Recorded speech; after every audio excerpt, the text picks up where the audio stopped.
Assalamualaikum warahmatullahi wabarakatuh. Bismillah, alhamdulillah, wassalatu wassalamu ala rasulillah, sayyidina wa maulana Muhammad ibn Abdullah, wa ala alihi wa sahbihi wa mawala. Puji dan syukur, marilah sama-sama kita panjatkan kepada Allah subhanahu wa ta'ala, yang mana di kesempatan hari ini kita bisa melaksanakan kembali kegiatan belajar mengajar secara daring atau kita menyebutnya dengan istilah BDR sekarang ini ya. Semoga kita semua senantiasa ada di dalam kesehatan dan ada di dalam lindungan Allah Subhanahu wa taala. Dan semoga pandemi Covid-19 ini segera berakhir sehingga kita bisa melaksanakan kegiatan belajar mengajar secara normal kembali. Amin ya Allah ya Rabbal Alamin. Anak-anakku sekalian, pada kesempatan hari ini kita akan sama-sama membahas materi Al-Quran, yang mana kita akan membahas materinya adalah taat kepada aturan, kompetisi dalam kebaikan, dan etos kerja. Jadi kita akan membahas ayat-ayat yang berkaitan dengan hal tersebut. Nah, untuk hari ini kita akan belajar tentang hukum tajwid atau bacaan-bacaan yang terdapat di dalam ayat-ayat tersebut. Oke, sebelum kita memulai, marilah kita sama-sama membaca basmalah terlebih dahulu. Bismillahirrahmanirrahim. Anak-anak sekalian, sebelum kita memulai, silahkan bagi yang belum punya wudhu, silahkan untuk berwudhu terlebih dahulu, karena ketika kita akan membaca Al-Quran, maka kita diharuskan untuk memiliki wudhu terlebih dahulu. Baik, kita akan membaca ayat-ayat Al-Quran berkaitan dengan taat kepada aturan, kompetisi dalam kebaikan, dan etos kerja. Siap ya, dengarkan dan ikuti dengan seksama. A'udzu billahi minasy syaithanir rajim. Bismillahirrahmanirrahim. Ya ayyuhalladzina amanu ati'ullaha wa ati'ur rasula wa ulil amri minkum. فَإِن تَنَازَعْتُمْ فِي شَيْءٍ فَرُدُّوهُ إِلَى اللَّهِ وَالرَّسُولِ إِن كُنتُمْ تُؤْمِنُونَ بِاللَّهِ وَالْيَوْمِ الْآخِرِ ذَلِكَ خَيْرٌ وَأَحْسَنُ تَأْوِيلًا. Selanjutnya kita akan membaca Quran Surat Al-Ma'idah ayat 48 berkenaan dengan kompetisi dalam kebaikan.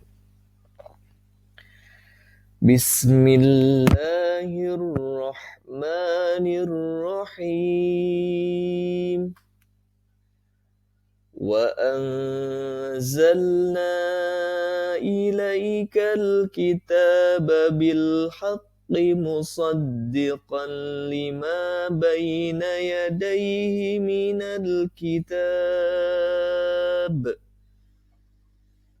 الكتاب ومهيمنا عليه فاحكم بينهم بما أنزل الله ولا تتبع أهواءهم عما جاءك جاءك من الحق لكل جعلنا منكم شرعة ومنهاجا ولو شاء الله لجعلكم أمة واحدة ولكن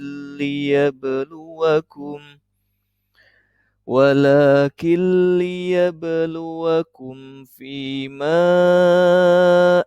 آتاكم فاستبقوا الخيرات إلى الله مرجعكم جميعا فينبئكم بما كنتم فيه تختلفون.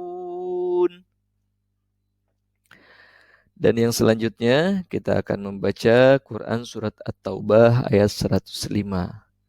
Dan untuk Quran Surat At-Taubah ayat 105 ini kita tidak dianjurkan untuk membaca basmalah.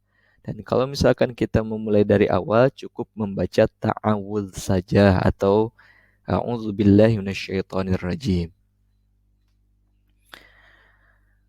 وَقُلِ اعْمَلُوا فَسَيَرَى اللَّهُ عَمَلَكُمْ وَرَسُولُهُ وَالْمُؤْمِنُونَ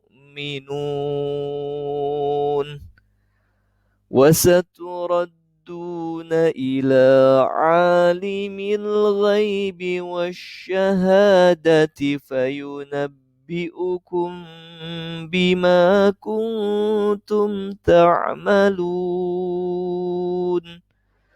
Shadaqallahul azim. Dan selanjutnya kita akan bahas hukum tajwid yang ada di dalam ayat-ayat tersebut ya. Yang akan kita bahas hukum tajwidnya yang pertama adalah mad jaiz munfasil, yang kedua mad wajib muttasil, yang ketiga tafkhim, yang keempat alif lam qamariyah, yang kelima alif lam syamsiyah, dan yang terakhir adalah ikhfa. Nah, yang pertama mad jaiz munfasil. Secara etimologi mad jaiz munfasil adalah, kalau mad itu artinya adalah panjang ya, panjang bacaan. Jaiz berarti boleh, munfasil berarti terpisah atau di luar kata.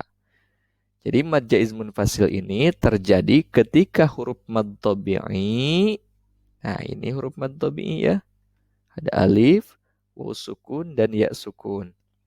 Bertemu dengan huruf hamzah dalam kata atau kalimat yang berbeda.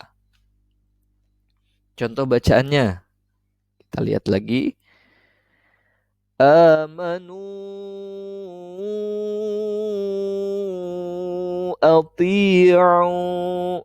Nah, di sini ada huruf madnya waw sukun bertemu dengan hamzah di dalam dua kata atau dua kalimat. Nah, cara membacanya kita harus membacanya sampai 2,5 alif atau 5 harakat. Jadi panjang ya dibacaannya. Kemudian yang selanjutnya mad wajib muttasil. Nah, secara etimologi mad wajib muttasil itu adalah mad itu artinya seperti kita ketahui tadi adalah panjang. Wajib berarti harus, muttasil berarti bersambung. Nah, mad wajib muttasil ini adalah mad yang terjadi ketika ada huruf mad tabi'i yang tadi itu ya, ada alif, waw sukun, dan ya sukun bertemu dengan huruf hamzah dalam satu kalimat. Kalau tadi mad jaiz munfasil itu di dalam dua kalimat, kalau mad wajib muttasil pertemuan mad tabi'i dengan huruf hamzah di dalam satu kalimat. Nah, contoh bacaannya. Ahwa'ahum.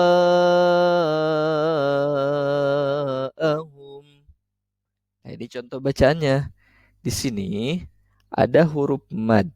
Mad tabi'i ya. Di sini ada alif, huruf mad tabi'inya, kemudian bertemu dengan hamzah. Nah, ini di dalam satu kata atau satu kalimat. Maka cara membacanya kita memanjangkan bacaannya sampai 3 alif atau 6 harkat. Ya, jadi kita baca sekali lagi ya. Ahwa'ahum.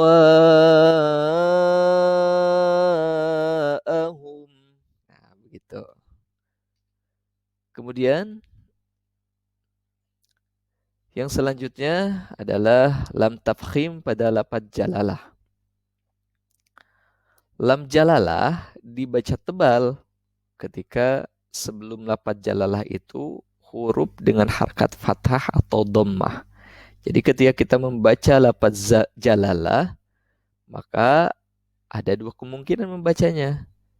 Yang pertama ada tafkhim dan yang kedua ada tarqiq. Dan yang kita bahas pada hari ini adalah tafkhimnya ya, atau tebal tafkhim itu. Jadi bagaimana cara membaca tafkhim itu? Nah, di sini sudah ada contohnya. Contoh bacaannya adalah Ati'ullaha. Nah, ini kan tebal cara membacanya. Di sini lafaz jalalah. Nah, huruf sebelumnya ini berharkat dhammah. Nah, maka bacaannya harus ditebalkan. Ati'ullaha. Tidak boleh dibaca ati'ullaha. Ya. Nah, itulah yang dimaksud dengan tafkhim. Kemudian yang selanjutnya adalah alif lam qamariyah. Nah, alif lam qamariyah adalah hukum tajwid yang terjadi apabila alif lam bertemu dengan huruf qamariyah. Hukum membaca alif lam qamariyah adalah dengan cara membaca jelas bunyi alif lamnya. Sehingga alif lam qamariyah itu juga disebut izhar qamariyah. Nah, di sini huruf-huruf qamariyahnya ada 14 ya. Kalau kita bisa menyebutnya dengan abghi hajjaka wa khaf aqimah. Nah, inilah huruf-huruf qamariyah. Ada 14 ya. Nah, contoh bacaannya wa ulil amri. Wa ulil amri. Tidak boleh dibaca wa uli amri. Jadi alif lamnya ini terdengar jelas ketika kita membaca ulil amri. Nah, seperti itu. Kemudian ada alif lam syamsiyah. Alif lam syamsiyah adalah hukum tajwid yang terjadi apabila alif lam bertemu dengan huruf syamsiyah. Hukum membaca alif lam syamsiyah adalah dengan memasukkan bunyi alif lam ke dalam bunyi huruf syamsiyah. Sehingga alif lam syamsiyah juga disebut juga idgham syamsiyah. Nah, huruf-huruf syamsiyah itu adalah kebalikan dari huruf-huruf qamariyah. Nah, contoh bacaannya di sini adalah wasyahadati. Nah, alif lamnya tidak terbaca kan? Ini tidak terbaca alif lamnya. Lamnya tidak terdengar. Tapi langsung diidghamkan ke dalam huruf yang selanjutnya, yaitu huruf-huruf syamsiyah. Sya ini merupakan huruf syamsiyah. Jadi dibacanya wasyahadati. Nah, seperti itu. Kemudian yang terakhir adalah hukum bacaan ikhfa. Ikhfa secara arti kalimat adalah menyamarkan. Tapi menurut ilmu tajwid, ikhfa itu adalah jika ada nun disukun atau mati dan tanwin, baik itu fathah tanwin, kasrah tanwin, dan juga dhammah tanwin bertemu dengan huruf-huruf ikhfa yang berjumlah 15. Nah, maka dihukumnya adalah ikhfa. Nah, huruf-huruf ikhfa yang kita ketahui 15 itu adalah ini. Ya. Kemudian contoh bacaannya adalah kuntum. Nah, begitu di sini ada nun mati bertemu dengan huruf ta. Nah, huruf ta itu merupakan salah satu dari huruf-huruf ikhfa yang 15. Jadi ketika kita membaca nun mati atau tanwin yang bertemu dengan huruf-huruf ikhfa, maka kita harus membacanya dengan cara disamarkan dan didengungkan. Seperti kita baca tadi, kuntum. Nah, ketika mendengungkannya, maka kita harus mendengungkannya sebanyak 1 alif atau 2 harkat. Begitu ya. Nah, anak-anak sekalian, alhamdulillah pembelajaran kali ini telah selesai kita laksanakan. Mudah-mudahan kita mendapatkan keberkahan dari Allah Subhanahu wa taala. Dan mohon maaf apabila di dalam menyampaikan materinya ada kekurangannya, dan tentunya mudah-mudahan juga di pekan yang akan datang kita masih diberikan kesempatan oleh Allah untuk melaksanakan kegiatan belajar mengajar kembali. Sekian dari saya. Mohon maaf atas segala kekurangannya. Wallahul muwaffiq ila aqwamit thariq. Wassalamualaikum warahmatullahi wabarakatuh.